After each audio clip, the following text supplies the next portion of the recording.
చట్టసభల్లో బీసీలకు 42% రిజర్వేషన్పై ప్రధాని మోదీ, మాజీ సీఎం కేసీఆర్కు ముఖ్యమంత్రి రేవంత్ రెడ్డి అసెంబ్లీ సాక్షిగా సవాల్ విసిరారు.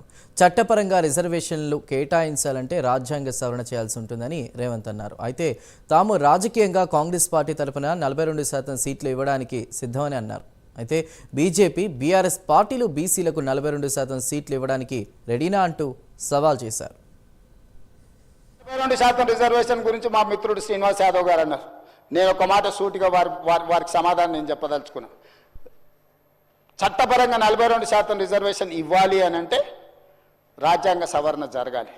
కానీ రాజకీయంగా వినండి రాజకీయంగా ఈ వేదిక మీద నుంచి నేను మాట ఇస్తున్నా.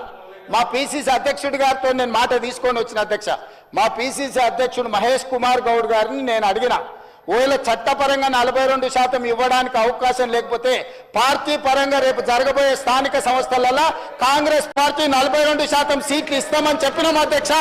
ఇవాళ మేము సిద్ధంగా ఉన్నాం, మీరు సిద్ధంగా ఉన్నారా?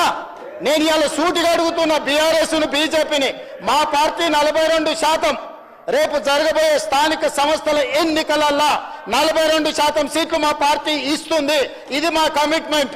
మీ రెండు పార్టీలు నేను సవాలు విసురుతున్నా, మీరు రాండి, ఈ వేదిక మీద నుంచి మాట ఇవ్వండి, 42% ఇద్దాం. చట్టాన్ని సవరించే చట్టంలో ప్రొవిజన్ వచ్చినప్పుడు చట్ట ప్రకారం ఇద్దాం. ఈ రోజు రాజకీయంగా, నైతికంగా మనం కట్టుబడి ఉండి 42% బలహీన వర్గాలకు సీట్లు ఇద్దాం. మీకు చిత్తశుద్ధి ఉంటే ముందుకు రాండి అని చెప్పి నేను వారికి సూచన చేస్తున్నా అధ్యక్ష. ఢిల్లీ అసెంబ్లీ ఎన్నికల్లో భాగంగా రేపు పోలింగ్ జరగనుంది. ఢిల్లీలో మొత్తం